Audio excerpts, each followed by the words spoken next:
Angkor Wat, Cambodia's most famous temple, is actually a huge complex. Just when you think you're approaching the main temple, you find out that you're only passing through an elaborate gate on the outer wall. This place is absolutely amazing. As you approach the front gate, that's all you can see. But then it opens up to all of this, the main temple, which is still 400 yards away. Angkor Wat is in fact the world's largest religious monument. That statement alone grabs your attention, but to see it is to believe it. Angkor Wat, the greatest religious monument in the world. The magnitude of this place is truly hard to grasp. Angkor Wat tops out at 213 feet, making it as high as Notre Dame Cathedral in Paris. And it holds as much stone as the Great Pyramid of Khufu. And how long did all of this take? well, that's what's so incredible. It only took 32 years to build. I think if we were to build something like this today, it would take us longer than 30 years. No question. If you compare that with the buildings in Europe, like cathedrals, some of which are much smaller than this, they took 300-400 years. So 10 times the length of time it took to build all of this. Right, and there's a lot more stone here. You know, Simon tells me that it took 50,000 workers to build this extraordinary temple. It's surrounded by a 4-mile moat and crowned by 5 huge towers. Virtually every surface in this temple is covered with exquisite carvings. Surprisingly, these stories come from a faith that originated in India, far across the sea. Incredibly sophisticated, this carving. And they're telling stories from Hindu mythology up here. Simon tells me that these bas-relief carvings go on for more than half a mile. They're the longest continuous sculptures in the world. Well, this place wasn't so much planned, carved, and assembled the way places are in Europe. This was planned, assembled, and then carved afterwards. So essentially, we're walking inside of one giant sculpture. Right, now have a look at this. This will give you an idea of what I'm talking about. Wow, this is beautiful.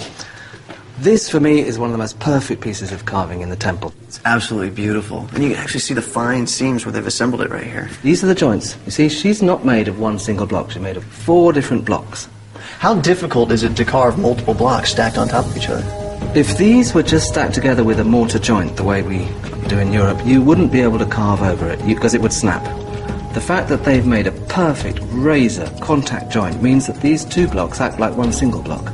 And the pressure between these 2 blocks means that you can run your chisel over and you don't snap off the edge.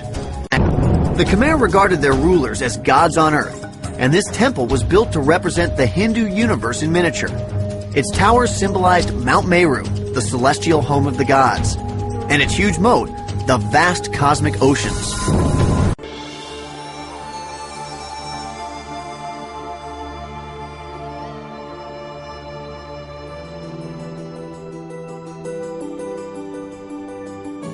The exterior walls and columns were most likely white from a coating of lime. But it was the roofing material that dominated the look of the temple. The towers were most likely covered in gold, which deteriorated over the centuries after Angkor Wat was built. Some historians believe that the towers may even have been re-gilded by one or more of the rulers who followed Suryavarman II. It is easy to imagine that the plaster on all of the towers was used as a base layer for the gilding, which made the entire structure extremely ornate and visually striking. This computer image was created based on the opinions and research of scholars. White plastered walls contrast with the golden lintels and towers.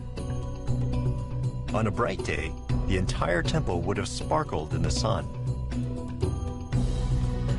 Suryavarman II didn't live to see his fantastic temple completed, but he probably saw it in the later stages of construction. Only fragments of the wood that once covered the interior stone walls still remain.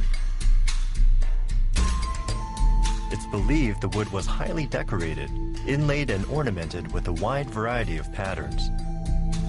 Gilded doors divided the chambers, and the gallery walls and ceilings would have been lavishly adorned. What did the king feel as he saw this magnificent structure taking shape? It was a palace fit for a god,